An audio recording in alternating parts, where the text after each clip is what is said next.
নমস্কার সুপ্রিয় দর্শকবৃন্দ, আমি রেইকি ওয়ার্ল্ড থেকে রেইকি গ্র্যান্ডমাস্টার ডক্টর মানস ঘোষ বলছি।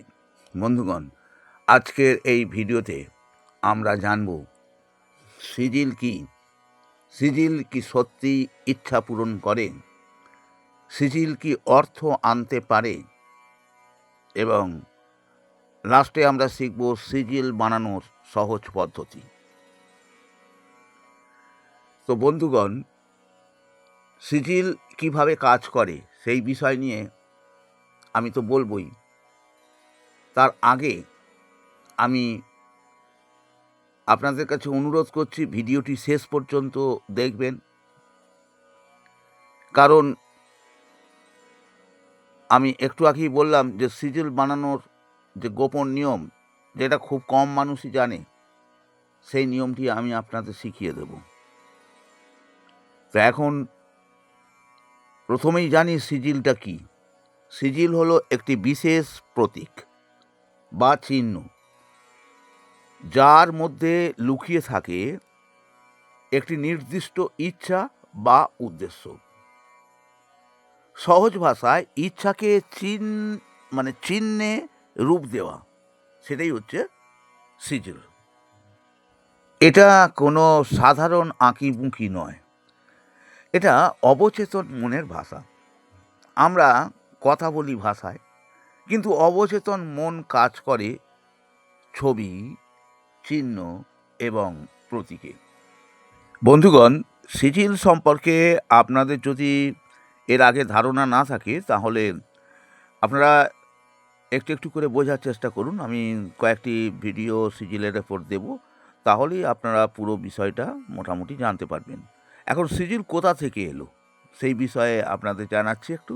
সিজিলের ধারণা এসেছে প্রাচীন ম্যাজিক, তন্ত্র সাধনা, আধুনিক সাইকোলজি, যাতে সাবকনশাস প্রোগ্রামিং হয়, এই জায়গা থেকে সিজিলের ধারণা এসেছে।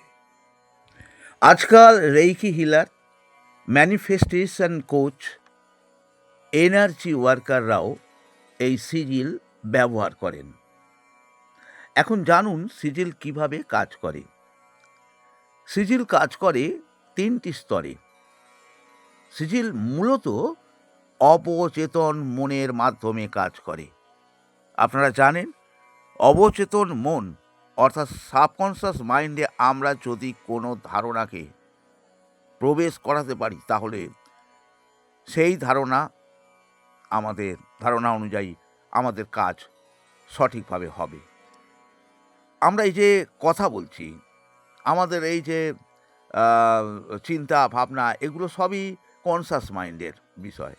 কিন্তু আমরা সাবকনশাস মাইন্ডে কোনো বিষয়কে ঢোকাতে গেলে সেখানে কনসাস মাইন্ড একটা প্রাচীর হয়ে দাঁড়িয়ে থাকে। তাই সেই কনসাস মাইন্ডকে সরিয়ে দিয়ে সাবকনশাস মাইন্ডে আমাদের প্রবেশ করে যেতে হবে। আর সেটি সেইখানে প্রবেশ করাতে গেলে আমাদের প্রতীকের দরকার, চিহ্নের দরকার। এই প্রতীক বা চিহ্নই হচ্ছে সিজিল।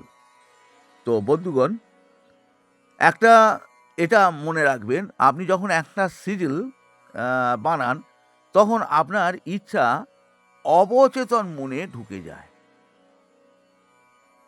তো এছাড়া সিজিল কিভাবে কাজ করে, এছাড়া এনার্জির মাধ্যমে কাজ করে। আপনি যদি রেইকি বা প্রার্থনার সাথে সিজিল ব্যবহার করেন, তাহলে সেটি একটি এনার্জি প্রোগ্রাম হয়ে যায়।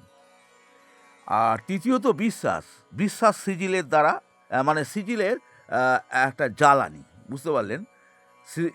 বিশ্বাস, তাহলে কি বললাম? সিজিলের ফুয়েল বা জ্বালানি, এটা মনে রাখবেন। বিশ্বাস না থাকলে সিজিল শুধুই আঁকিবুঁকি, আর বিশ্বাস থাকলে সিজিল সমান শক্তিশালী টুল, এইটা মনে রাখবেন।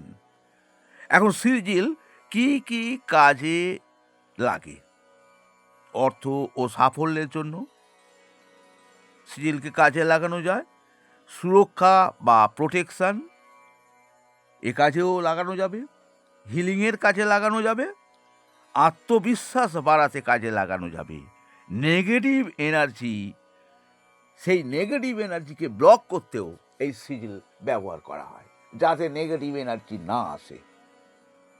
তার মানে কি বললাম, নেগেটিভ এনার্জি ব্লক করতেও এই সিজিল ব্যবহার করা হয়।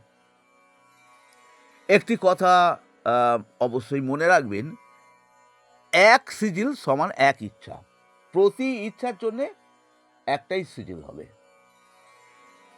ধরুন মানির ওপরে একটা সিজিল, আমি পরবর্তী ভিডিওতে দেব যে মানির সিজিল ড্র করা অবস্থায় আপনাদের দেব।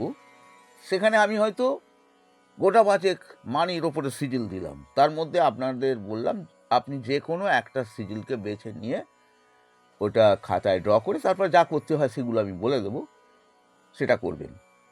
তো আপনি আজকে একটা সিজিল মানির ওপরে করলেন, কাল আর একটা সিজিল করবেন, এরম করলে হবে না। একটা সিজিল, একটাই ইচ্ছা। সিজিল বানানোর এবারে একটা সহজ নিয়ম বলছি, এইটা কিন্তু সবচেয়ে দরকারি। এইটাই অনেকে বানাতে পারে না। এর চেয়েও সোজা আর একটা নিয়ম বলবো, এটি যদি বুঝতে না পারেন এর চেয়েও আর একটা সোজা নিয়ম আপনাদের বলবো। প্রথমে একটা পজিটিভ বাক্য নিন, যেমন আমি সম্পূর্ণ সুস্থ। এখানে স্বরবর্ণ বাদ দিতে হবে এবং একই ব্যঞ্জন বর্ণ একবার ব্যবহার করব। একটা শব্দের মধ্যে যদি ব্যঞ্জন বর্ণ একাধিকবার ব্যবহার হয়, সেখান থেকে ব্যঞ্জন বর্ণ একবার ব্যবহার করব। যেমন আমি সম্পূর্ণ সুস্থ, দেখুন সম্পূর্ণ দন্তেস্ব একটা ব্যঞ্জন বর্ণ, সুস্থ আবার দেখুন দন্তেস্ব একটা ব্যঞ্জন বর্ণ। এখানে কিন্তু আমি একবারই দন্তেশ্বকে নেব। যাই হোক, স্বরবর্ণ তাহলে বাদ দিই। আমির থেকে আমি নিচ্ছি মটা, আ আর হস্যই, আ ময় হস্যই, তো আমি আ হস্যই বাদ, তাহলে ম নিলাম। এইরকমভাবে সম্পূর্ণর দন্তেস্ব ম, প, র, মূর্ধন্য নিলাম। আর সুস্থর দন্তেস্ব থ নিলাম। এবারে সব একসাথে করলে কি হবে, ম, তারপরে দন্তেস্ব, তারপরে ম, তারপরে প, র, মূর্ধন্য, দন্তেস্ব থ। এবারে একই ব্যঞ্জন বর্ণ একবার আমরা ব্যবহার করব। তাহলে ম একবার, দন্তেস্ব একবার, প একবার, তাহলে ম ধরুন দুবার হয়েছে, একবার নিচ্ছি।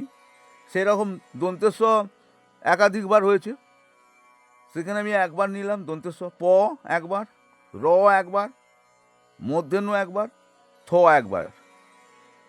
তাহলে চূড়ান্ত ব্যঞ্জন বর্ণ কি হবে, ম, দন্তেস্ব, প, র, মূর্ধন্য, থ। এখানে কিন্তু আর দ্বিতীয়বার দন্তেস্ব নেই বা মও নেই। এই হচ্ছে চূড়ান্ত ব্যঞ্জন বর্ণ। আর স্বরবর্ণ তো থাকবেই না, স্বরবর্ণ বাদ। তাহলে আমরা চূড়ান্ত ব্যঞ্জন বর্ণের তালিকা তৈরি করলাম। এরপর কি করবেন, এই ম, দন্তেস্ব, প, র, মূর্ধন্য আর থ, এই অক্ষরগুলোকে ভেঙে মুড়িয়ে গোল, রেখা, চিহ্ন এইসব মিলিয়ে একটা ব্যক্তিগত সিজিল আঁকবেন। সেটা হবে আপনার ব্যক্তিগত সিজিল।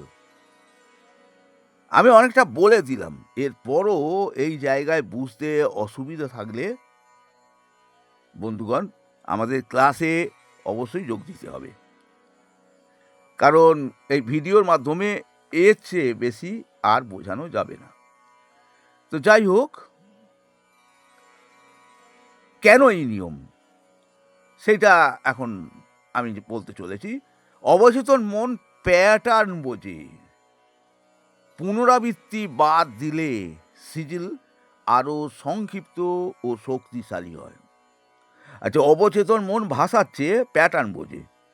আমরা যখন ভাষা বারবার বলতে থাকি, সেইটা অবচেতন মন যত তাড়াতাড়ি বোঝে তার চেয়ে আরও বেশি তাড়াতাড়ি বুঝবে অবচেতন মন সেটা কি প্যাটার্ন। সেই প্যাটার্ন আমাদের সিজিল তৈরি করে দেয়। বন্ধুগণ, এর পরের ভিডিওতে একটা তৈরি করা সিজিল আপনাদের দেখাবো এবং কিভাবে ব্যবহার করবেন তাও বলবো। আজ এই পর্যন্তই। ধন্যবাদ। Reiki bless you.